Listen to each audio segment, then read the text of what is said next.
నమస్తే. నా ప్రభాత కమలంకు స్వాగతం. ఈరోజు చాలా ప్రత్యేకమైన కార్యక్రమాన్ని మన ప్రభాత కమలంలో ప్రసారం చేస్తున్నాం. అంత ప్రత్యేకమైన కార్యక్రమం ఏమన్నారా? అదే చెబుతున్నామండి.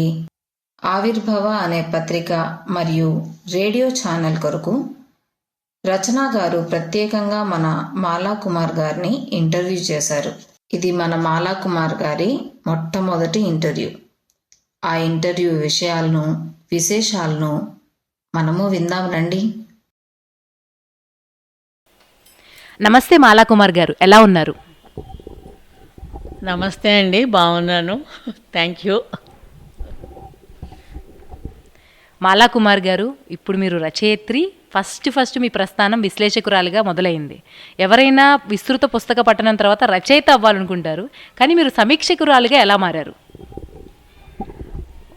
ముందు నేను విశ్లేషకురాలుగా మారటం అంటే దాని వెనకాల మా అమ్మ ఉంది. నా చిన్నప్పటి నుంచి కూడా మా అమ్మకి చదువు మీద ఇంట్రెస్ట్ తోటి నన్ను అన్నీ చదివిస్తుండేది. ముఖ్యంగా ఎండాకాలం సెలవులలో పుస్తకాలు ఎంఎస్కో ఇంటింటి గ్రంథాలయం అని అప్పుడు వచ్చేవి. వాటి నుంచి తను తెప్పించి పిల్లల బాల సాహిత్యం బుడుగు, డుంబు ఇట్లాంటివన్నీ తెప్పించి చదివిస్తూ ఉండేది. నేను 8th క్లాస్లో ఉన్నప్పుడు అనుకుంటా కొంచెం పెద్ద నవలలు చదవటం మొదలుపెట్టా. ఈ టామ్ సాయరు, హక్కల్ బేరీ ఫిన్ ఇలాంటివన్నీ చదివించేది. ఆ రెండింటిని చదివాక నాకు టామ్ సాయర్ చాలా నచ్చింది, హక్కల్ బేరీ ఫిన్ నచ్చలేదు.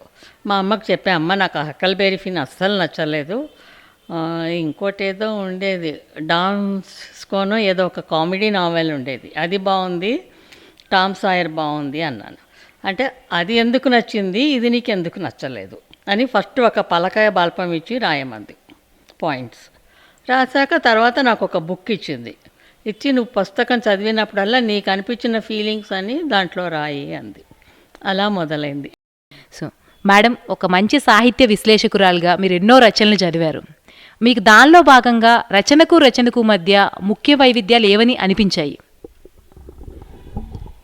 రచనకు మధ్య అంటే ఒక రచనకు మధ్యన, లేకపోతే ఒక కాలం రచనలకు ఇంకో కాలం రచనలకు మధ్యన, అది తెలవాలంటే ఫస్ట్ ఏ రచనకు వైవిధ్యమైనప్పటికీ కూడా భాష, శైలి, వాళ్ళు ఎలా దాన్ని ప్రజెంట్ చేస్తున్నారు ఒక టాపిక్ తీసుకొని అన్న దాని మీద ఉంటుంది.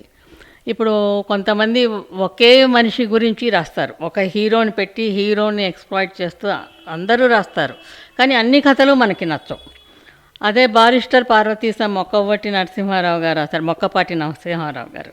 మనం చదువుతుంటే ఇది ఎవరో ఒక వ్యక్తి కథ అనిపించదు, చాలా మంచిగా ప్లెజెంట్గా అనిపిస్తుంది, చాలా బాగుంటుంది. అట్లాంటిది ఇంకెవరన్నా ఏదన్నా రాశారనుకోండి ఒకటి మీదే మనకు నచ్చదు. సో ఆ వైవిధ్యం ఉంటుంది. సరే, అలాగే తర్వాత తరం వాళ్ళు ఈ యండమూరి, మల్లాది వీళ్ళంతా కూడా ఏం చేస్తున్నారు, ఒక సబ్జెక్ట్ తీసుకొని దాని మీద రీసెర్చ్ చేసి రాస్తున్నారు. అలాగే ఒక కథకి అంటే ఇప్పుడు నేనే చాలా వరకు డిఫెన్స్ వాటి మీద బ్యాక్గ్రౌండ్ తోటి రాశాను కథ. 2 కథలు ఉన్నాయి, విధి విన్యాసము, ఇంకోటి ధీర అని.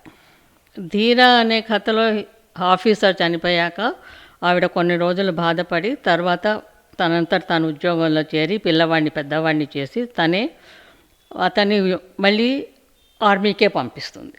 అతను వెళ్ళి దీంట్లో టెర్రరిస్ట్ జోన్లో పనిచేసినా కూడా ఆమె భయపడదు, అట్లా ధీరగా నిలబడుతుంది.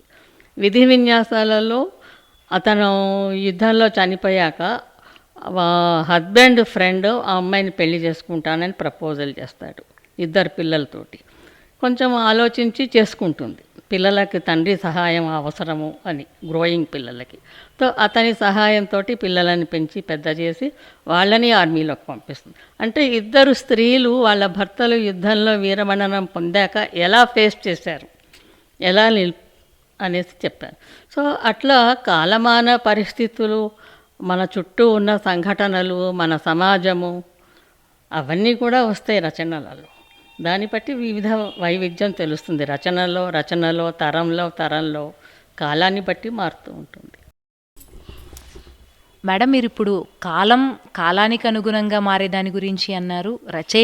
ఒకే రచయితకి రచనలో ఉన్న వైవిధ్యం వివిధ రచయితల్లో. సో మ్యాక్సిమం నోవెల్స్ మనం ఏంటంటే ఫిక్షన్లో కానీ ఈ నాన్ ఫిక్షన్లో కానీ ఇలా కేటగరైజ్ చేస్తాము. లవ్, ఫ్యామిలీ బాండింగ్, లేకపోతే సైంటిఫిక్, లేకపోతే సొసైటీ ఇష్యూ అని. సో ఇట్లా కేటగరైజ్ చేసినప్పుడు ఖచ్చితంగా మీరు అన్నారు కాలానికి అనుగుణంగా ఒక్కొక్క వర్గంలో ఎటువంటి మార్పులు వచ్చాయి రచనలో. ఒకే పొగాకు ఇష్యూ గురించో ఒకే సామాజిక విషయం గురించో అందరు రచయితలు కాలానుగుణంగా తీసుకొనవచ్చు. అప్పుడు ఒకే ఇష్యూ మీద ఎటువంటి చేంజెస్ కనిపించాయి మీరు విశ్లేషించిన రచనల్లో? నేను విశ్లేషించిన రచనలలో వైవిధ్యం అంటే నాకు అలాగే కనిపించింది. ఎప్పుడో చాలా ఏళ్ళ క్రితం మైనంపాటి భాస్కర్ ఇట్లా రోబో వస్తుంది చేస్తుంది అన్నాడు. అది తర్వాత ఈ మధ్య రజనీకాంత్ సేమ్ అదే నవల సినిమాగా తీశాడు. ఇప్పుడు మళ్ళీ రోబోలు వచ్చాయి. ఆ రోజులలో అసలు రోబో అంటే కూడా ఏంటో ఎవరికో తెలియదు.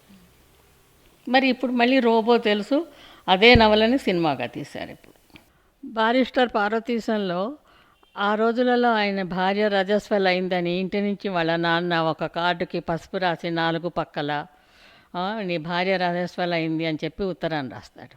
కానీ మరి ఈ కాలంలో ఎవరు అట్లా రాసినా పట్టించుకోరు, నవ్వుతారు కూడా, అసలు ఎవరు చెప్పని కూడా చెప్పరు. సో అట్లాంటివి ఆ సంఘం కట్టుబాట్లు, అప్పట్లో సంఘం ఎట్లా ఉంది అన్నది ఆ వైవిధ్యం కనిపిస్తూనే ఉంటుంది అన్నిట్లో. కానీ నేను గమనించింది ఏంటంటే మొదటి నుంచి ఏ నవల చదివినా ఏదైనా కూడా ఎక్కువగా ప్రేమ మీదే ఆధారపడి ఉన్నాయి. నేను చదివినంత వరకు కూడా చాలా వరకు ప్రేమ మీదనే, అడవి బాపిరాజు నవలలు కానీ నుంచి ఈనాటి ఎద్దనపూడి వరకు అందరూ ప్రేమ, భార్య భర్త, అమ్మాయి అబ్బాయి అవి తప్పకుండా ఉంటున్నాయి ప్రతి వాళ్ళల్లో. అదైతే నేను గమనించాను ఇప్పుడు. మేడం ఈ విశ్లేషణలో ఫస్ట్ టైం మీరు సీరియస్గా విశ్లేషించిన రచన ఏంటి? చిన్నప్పుడు అమ్మగారు చెప్పినప్పుడు ఏ పుస్తకం చదివినా సరే మంచి చెడు రాసుకోవడంతో మొదలైంది, ఇది నచ్చింది ఇది నచ్చలేదు అని. సో ఈ మొత్తం ప్రాసెస్లో మీరు సీరియస్గా ఒక బుక్ విశ్లేషించి ఒక సాటిస్ఫై అయిన బుక్ ఫస్ట్ ఈ విశ్లేషణ మీరు స్టార్ట్ చేసిన కెరీర్ ఫస్ట్లో? సీరియస్గా అంటే నేను బ్లాగులో కూడా నాకు అలవాటుతోటి ఇవన్నీ రాసుకుంటూ ఉండేదాన్ని. ఏ పుస్తకం చదివినా వెంటనే దాని గురించి బ్లాగులో రాసుకుంటూ ఉండేదాన్ని. అప్పుడు హేమలత పుట్ల గారు ఆవిడ నాకు ఫోన్ చేసి, మాలా గారు మేము విహంగానే అంతర్జాల పత్రిక, మహిళా పత్రిక మేము మొదలు పెడుతున్నాము, మీ సమీక్షలు నేను చదివాను, నాకు మీరు సమీక్షలు రాసిస్తారా అని అడిగారు ఆవిడ. అడిగితే ప్రతి నెల అంటే నేను ఇంతవరకు పత్రికకు ఎప్పుడూ రాయలేదంటే, లేదండి మీరు ఎట్లా రాస్తున్నారో అలాగే రాయండి అన్నారు. సరే నేను అన్నాను, నాకు ఇట్లా అందరూ రొటీన్గా రాసినట్టు శైలి బాగుంది అది ఇది రాయటం నాకు రాదు, నేను నాకు మనసుకి ఏదనిపిస్తే అది రాస్తాను, పర్వాలేదంటే మీకు ఫుల్ ఫ్రీడమ్ ఇస్తున్నానండి, కాంట్రవర్షియల్ కాకుండా ఉంటే చాలు అన్నారు ఆవిడ. సో అట్లా ఐ థింక్ 2013లో అనుకుంటా ఒక పత్రికకు రాయటం మొదలుపెట్టాను. దాంట్లో రాసిన వాటిల్లో రహస్యం ఆ సమీక్ష చాలా హిట్ అయింది. చాలామంది నాకు ఫోన్ చేసి అడిగారు ఆ పుస్తకం గురించి, ఎక్కడ దొరుకుతుందని. ఇంగ్లీష్ బుక్ నుంచి తెలుగుకి ట్రాన్స్లేట్ అయింది, తెలుగుది చదివి రాశాను. సీక్రెట్ అది చాలామంది అడిగారు నన్ను. అట్లా కొన్ని సమీక్షలు రాస్తూ ఉండగా కొంతమంది మా సమీక్ష రాస్తారా, మా పుస్తకం సమీక్ష రాసిస్తారా అని అట్లా ఇవ్వటం మొదలుపెట్టారు. సీరియస్గా రాసింది, ఇష్టపడి రాసింది అంటే అన్నీ ఇష్టపడి రాసినవే. నాకు ఇష్టం అనిపిస్తేనే రాస్తాను నేను దానికి సమీక్ష. నాకు ఆ పుస్తకం నచ్చకపోతే నేను రాయను. మేడం మీరే ఇప్పుడు అన్నారు మీకు నచ్చితేనే రాస్తాను అని. అన్నో చదువుతూ ఉంటాం కానీ అన్నీ విశ్లేషించాలని అనిపించదు. కొన్ని పుస్తకాలు చదవంగానే ఇది నచ్చింది అనిపిస్తుంది, అది వ్యక్తుల అభిరుచుల్ని బట్టి కూడా మారుతూ ఉంటుంది. సో మీరు ఎటువంటి రచనలు ఇష్టపడతారు, ఎటువంటి వాటిని విశ్లేషించదగింది అని అనుకుంటారు? ఎటువంటి రచనలని అంటే నేను చాలా లైట్గా ఉండే రచనలని ఇష్టపడతాను. చాలా సీరియస్ టైపు, లేకపోతే ట్రాజడీలో, లేకపోతే ఏదో సమాజంలో జరిగే సమస్యలు వాటి గురించి చదివి భరించే శక్తి నాకు లేదు. తర్వాత నాకు ఏదన్నా పుస్తకం చదువుతూ ఉంటే అది మనసులోకి వచ్చేస్తుంది, ఇందులో ఈ పాత్ర ఇలా కాకుండా అట్లయితే బాగుంటుందేమో అని. ఎందుకంటే చిన్నప్పటి నుంచి ఆ వ్యూతో చదివాను కాబట్టి నాకు అట్లా అనిపిస్తుంది. అనిపించగానే ఇది రాయాలి, ఇది రాయొద్దు అని నేను అనుకోను. అనుకోకుండా ఓపిక ఉన్నప్పుడు కొన్ని రాసేస్తాను, కొన్ని కాగితం మీదకి ఎక్కుతాయి, కొన్ని అట్లా మనసులో ఉండిపోతాయి. నా ఉద్దేశం ఏంటంటే మంచి విశ్లేషణ అంటే నేను చేసిన విశ్లేషణ చదవగానే ఆ పుస్తకం కొనుక్కొని చదవాలి అని అనిపించాలి పాఠకుడికి. ఆ విశ్లేషణ అన్నది సమీక్ష అన్నది పాఠకుడికి, రచయితకి ఉన్న పుస్తకానికి ఉన్న వారధి లాంటిది. ఆ కథకి రచయితకి మధ్యలో వారధిగా నిలబడి ఆ పుస్తకాన్ని మీరు చదువుకోండి అని చెప్పేవాడు విశ్లేషకుడు. కాబట్టి అది సక్రమంగా ఉండాలి, మనం మంచిగా చేయాలి, కథ గురించే మాట్లాడాలి, మనకు నచ్చిన క్యారెక్టర్స్ గురించి మాట్లాడాలి, మనకు నచ్చిన కథ గురించి చెప్పాలి. కానీ ఎప్పుడు కూడా వ్యక్తిగతంగా ఆ రచయితను అటాక్ చేయకూడదు అని నా ఫీలింగ్. అలాగే మనం ఇచ్చిన విశ్లేషణలో రచయితకు కూడా కొన్ని పాయింట్స్ దొరకాలి. ఓహో నిజమే ఈవిడ ఇలా చెప్పింది కాబట్టి ఇలా మార్చుకుంటే నెక్స్ట్ టైం నుంచి మార్చుకోవచ్చు అన్న ఐడియా రావాలి అని నా అభిప్రాయం. మరి మిగతా ఎవరందరూ ఎట్లా అనుకుంటారో నాకు తెలీదు. నా అభిప్రాయం అయితే అది. మేడం, ఎలాగూ మన సంభాషణలో ఇది వచ్చింది కాబట్టి మీరే చెప్పారు మంచి సమీక్షలకు ఉండే లక్షణాలని. సమీక్ష అంటే విమర్శ కూడా అయి ఉండొచ్చు కొన్నిసార్లు. చాలా మందిని కదిలించిన దాంట్లో మనకి చిన్న చిన్న దోషాలని కాదు, అది ఇంకోలా ప్రొజెక్ట్ చేస్తే బాగుండేదేమో అనే ఒక చిన్న సజెషన్ అయి ఉండొచ్చు. సో ఇప్పుడు సమీక్ష చేసేవాళ్ళు చాలామంది పర్సనల్ అటాక్స్కి పోతున్నారు. సో కాబట్టి ఈ దృక్కోణంలో ఒక సమీక్షకులకి పర్టికులర్గా ఖచ్చితంగా ఉండాల్సిన లక్షణాలు ఏంటి? ఏది సద్విమర్శ లేదా సమీక్ష అని అనిపించుకుంటుంది? అదే ఇప్పుడు చెప్పాను కదా, సద్విమర్శ అంటే మనము ఆ పాత్రని, ఆ కథని పెట్టుకొని, ఒకవేళ ఏదైనా ఒక పాత్ర ఉందనుకోండి, ఈ పాత్ర ఇలా కాకుండా ఇలా ఉంటే బాగుండేది అని మనం చెప్తే బాగుంటుంది. ఇప్పుడు లేటెస్ట్గా ఫేస్బుక్లో ఒక గ్రూప్ స్టార్ట్ అయింది. దాంట్లో వాళ్ళు ఏం చేస్తున్నారు, ఒక చిన్న టాపిక్ ఇస్తారు లేదా ఒక పేరాగ్రాఫ్ ఇస్తారు. ఆ పేరాగ్రాఫ్తో వచ్చినట్టు మనము కథ రాయాలి. కథ రాసి మన పాఠకులందరము మనం పంపించాలి వాళ్ళకి. పంపించినప్పుడు వాళ్ళు ఏం చేస్తారు, ఆ రచయిత పేరు తీసేసి అవన్నీ పబ్లిష్ చేస్తారు ఒకదాని తర్వాత ఒకటి. ఆ కథలు అంటే ఒకే టాపిక్ మీద ఉంటుంది అది. అన్ని కథలు వాళ్ళు పబ్లిష్ చేస్తారు. చేశాక వీళ్ళందరూ ఏం చేస్తారు, పాఠకులు దాన్ని సమీక్షించాలి. వాళ్ళకి తెలియదు అక్కడ ఉన్న రచయిత ఎవరు అన్నది. మీరు ఆ కథే చదువుతున్నారు. ఈ మధ్య ఒక పాయింట్ ఇచ్చారు. ఒక ఆవిడ, పార్వతమ్మ అని ఒక ఆవిడ, కొంచెం ముసలిగా వంగిపోయి ఉంది, ఒక ఆకుపచ్చ చీర కట్టుకొని వంగి నడుచుకుంటూ వెళ్తోంది. సత్రం దగ్గరికి వెళ్ళి కూర్చుంది. ఆమెకు గతకాలము తన వైభవం అంతా గుర్తొచ్చింది. ఇలా ఒక పేరాగ్రాఫ్ ఇచ్చారు. ఆ పార్వతమ్మ ఎవరు, ఎందుకు అలా అయింది అని మనం ఊహించి రాయాలి. అందరూ అలాగే రాయాలి అన్నమాట. సో రచయితల పేరు లేకుండా కథ వచ్చేసరికి మనకు కూడా ఫ్రీడమ్ ఉంటుంది. ఇప్పుడు అదే యండమూరి వీరేంద్రనాథ్, ఎద్దనపూడి సులోచనారాణి వాళ్ళ దాంట్లోంచి నేను తప్పులు చెప్పలేను కదా, మనకు అనిపించినా కూడా. ఇప్పుడు ఏమవుతుంది, రచయిత పేరు లేదు, అప్పుడు అందరూ యథేక్షగా రాసేస్తున్నారు వాళ్ళ సమీక్షలు. సో ఆ ఫ్రీడమ్ రావాలి అంటే రచయిత కూడా ఆ ఫ్రీడమ్ ఇవ్వాలి విశ్లేషకుడికి. ఆ రచయిత ఇవ్వకుండా మీరు నాది సద్విమర్శ చేయలేదు, కువిమర్శ చేశారు అని వాళ్ళు నొచ్చుకుంటేనో పోట్లాటకు వస్తేనో అప్పుడు విమర్శకుడు ఏమీ చేయలేడు. మంచి తప్ప నీ దాంట్లో ఉన్న లోపాలు చెప్పలేడు. ఫర్ ఎగ్జాంపుల్ ఈ మధ్య ఏదో ఒకళ్ళు రాశారు, ఎలకలు పోవటానికి బట్టకి కిరోసిన్ చుట్టి చూరులో పెట్టింది ఆమె. ఇదే ఈ పార్వతమ్మ కథలో. పెట్టేసరికి ఇల్లంతా తగలబడిపోతే వాళ్ళ ఆస్తి అంతా పోయింది, బయటకు వచ్చింది అని. అప్పుడు నేను అడిగాను, ఎవరైనా ఎలకలు పోవటానికి కిరసనాయిలు బట్టలో తడిపేసేసి పెడతారా, దాన్ని మంట అంటిస్తారా? ఇది నేను ఎక్కడా వినలేదు అని. అంటే అప్పుడు వాటికి రచయిత సమాధానాలు ఎప్పుడు చెప్తారు, అందరివి అయిపోయినాక తర్వాత చివరిలో ప్రైజులు అవన్నీ అనౌన్స్ చేశాక అప్పుడు రచయితలు వచ్చి వాళ్ళు సమాధానం చెప్తారు దాంట్లో. అప్పుడు నాకు ఆయన చెప్పాడు, ఇది మా తాతగారి కాలంలో ఉండేదండి, అట్లా పల్లెటూళ్ళల్లో అట్లాగే చేసేవారు. చూరులు అంటే ఇక్కడ పక్కన కింద ఏదో ఎలకల బొర్రెలు అలాంటివి ఉంటాయి కదా, దాంట్లో పెట్టి మంట పెట్టేవారు.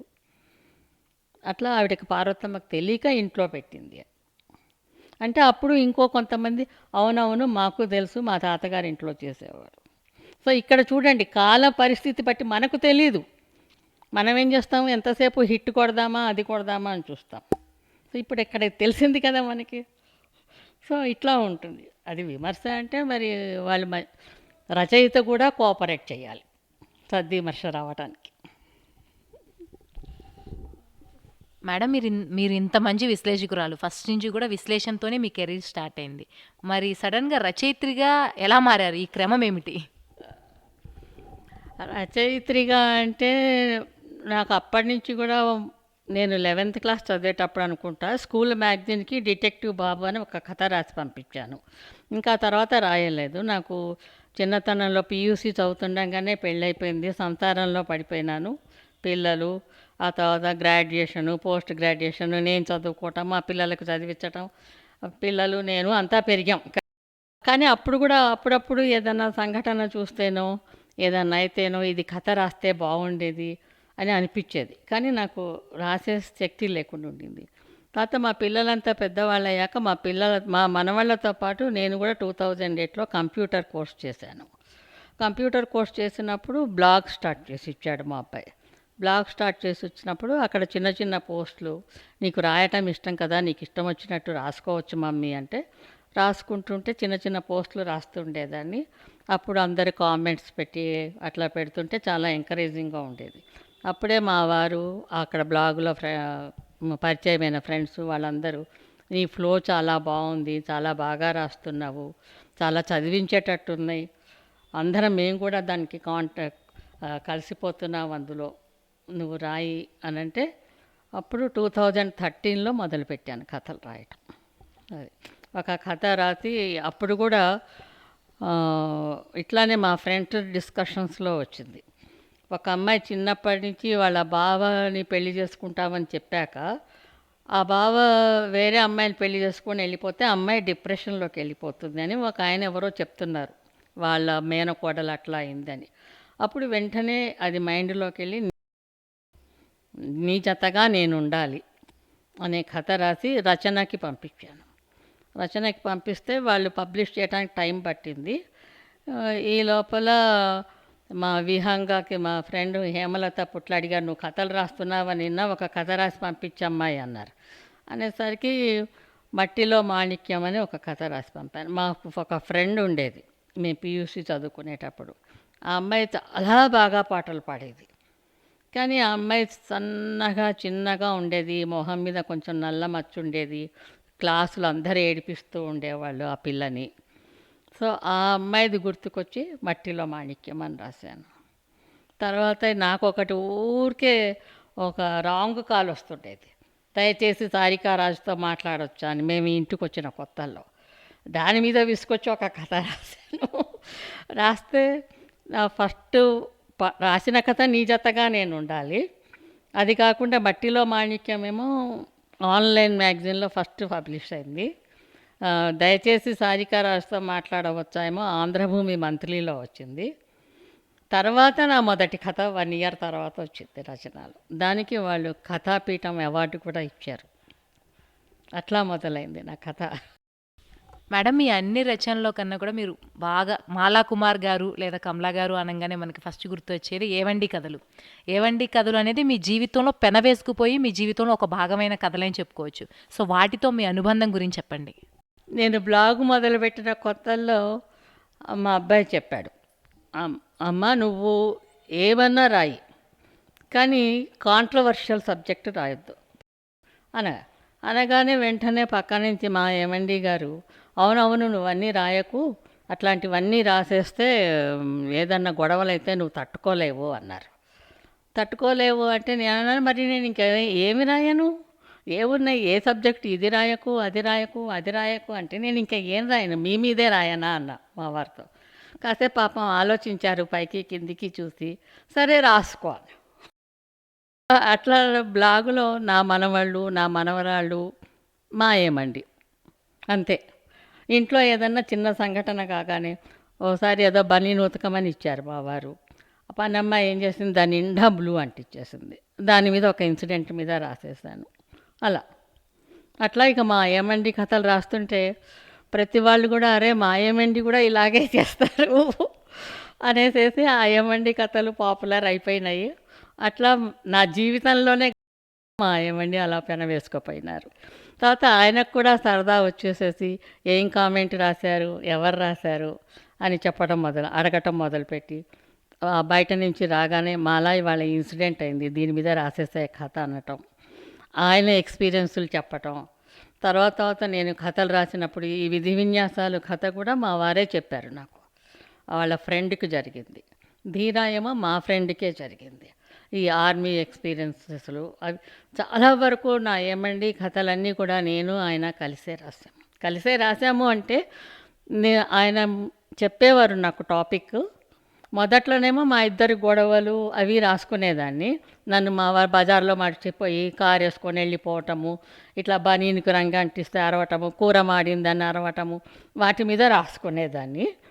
తర్వాత ఏమో ఇప్పుడు ఆయన కూడా కొంచెం రిటైర్మెంట్ తీసుకున్నాక ఇంట్లో ఉన్నప్పుడు కథలు రాస్తున్నప్పుడు ఆయనని కూడా ఆయన ఫ్రెండ్స్ అందరూ ఏం ప్రభాత్ మీ ఆవిడని నీ మీదే రాస్తుందంటే ఆయనకు సంతోషం అనిపించి ఆయన ఆర్మీ ఎక్స్పీరియన్సెస్ చెప్తుంటే నేను రాసేదాన్ని.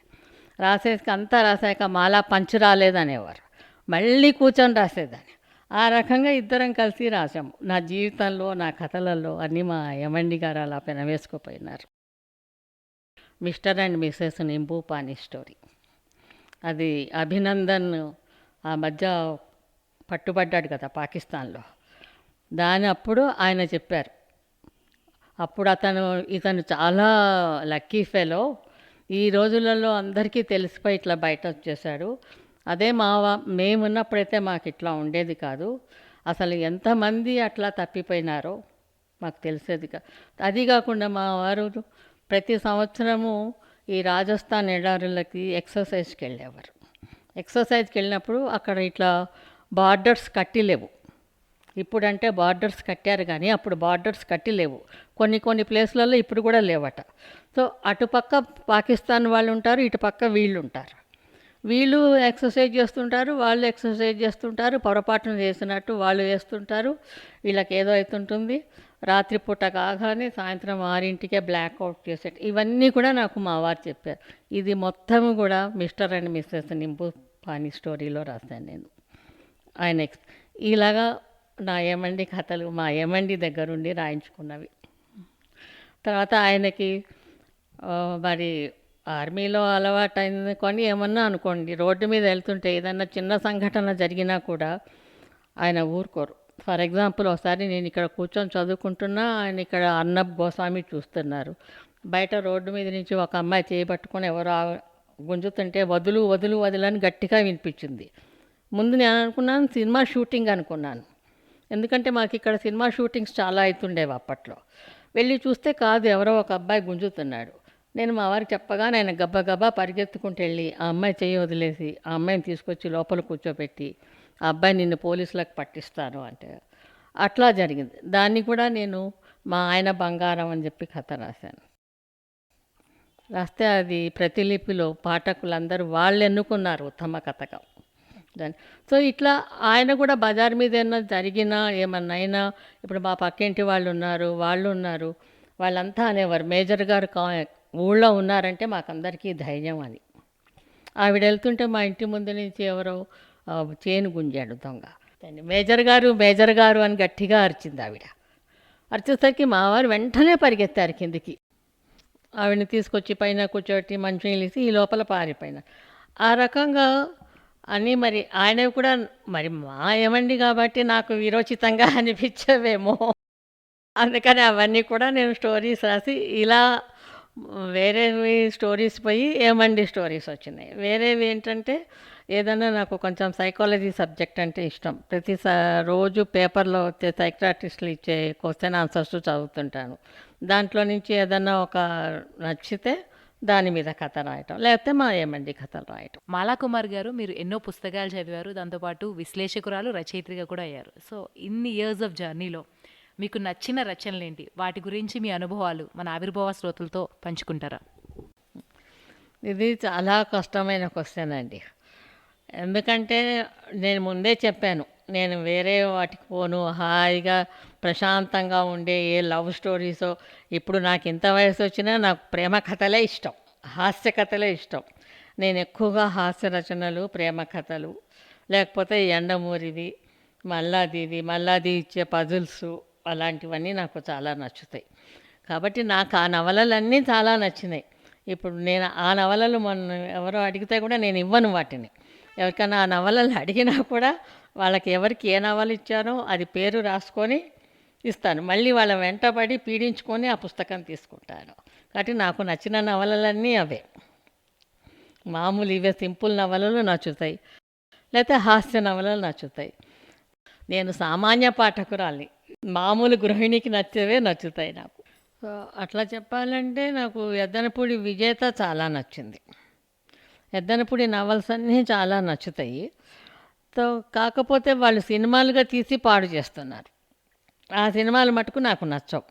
ఒక విజేత కూడా నాకు ఆ నవల చాలా నచ్చింది. సో ఒక రకంగా చెప్పాలంటే నాకు కొంచెం ఆడవాళ్ళు కాస్త డైనమిక్గా ఉండి, తెలివిగా ఉండి, వాళ్ళ పనులు వాళ్ళు చేసుకుంటున్నట్టుగా ఉంటే. ఈ మధ్య కొత్తగా చదివాను మాలతీ చందూర్ది, మా ఫ్రెండ్స్ చెప్తేనే మనసున్న మనసయ్య అని. దాంట్లో కూడా నాకు చాలా హీరోయిన్ పాత్ర చాలా నచ్చింది. ఆ అమ్మాయి స్టబన్గా నిలబడుతుంది, దేనికి వంగదు. అలాగా ఇప్పుడు అదే పోల్కంపల్లి శాంతాదేవి కూడా కొన్ని నవల్స్ అట్లాగే ఉంటాయి. నాకు అష్టవిధ నాయకి అనుకుంటా. మాదిరెడ్డి సులోచనవి కూడా చాలా బాగుంటాయి. ఆవిడ దాంట్లో అన్నిట్లో మధ్యతరగతివి ఉంటాయి, మధ్యతరగతి కథలు ఉంటాయి. మనల్ని ఏమి ఏదో ఆకాశంలోకి ఊహాలోకంలోకి తీసుకోపోరు. డే టు డే జరిగేవి ఉంటాయి. ఒక కథ అల్లుడు ఆమెకి, కానీ అత్తగారేంటి సెకండ్ వైఫ్, ఆవిడ ఎంగేజ్. ఆమె కూతుర్ని ఇచ్చి పెళ్లి చేస్తారు. పెళ్లి చేశాక ఆ కూతురు నేను చదువుకుంటాను, నేను ఇప్పుడే సంసారం వద్దు అంటే వెళ్ళిపోయి వేరే ఊళ్ళో హాస్టల్లో ఉంచి చదువుతుంటాను. నాకు అసలు ఆ పుస్తకం దొరకలేదు. అయితే చివరికి ఏమవుతుంది, అత్తగారికిను అల్లుడికి సంబంధం ఏర్పడుతుంది. ఎందుకు ఏర్పడుతుంది? అక్కడ వాళ్ళిద్దరూ యంగ్స్టర్స్, ఒక ఇంట్లో ఒంటరిగా ఉన్నారు.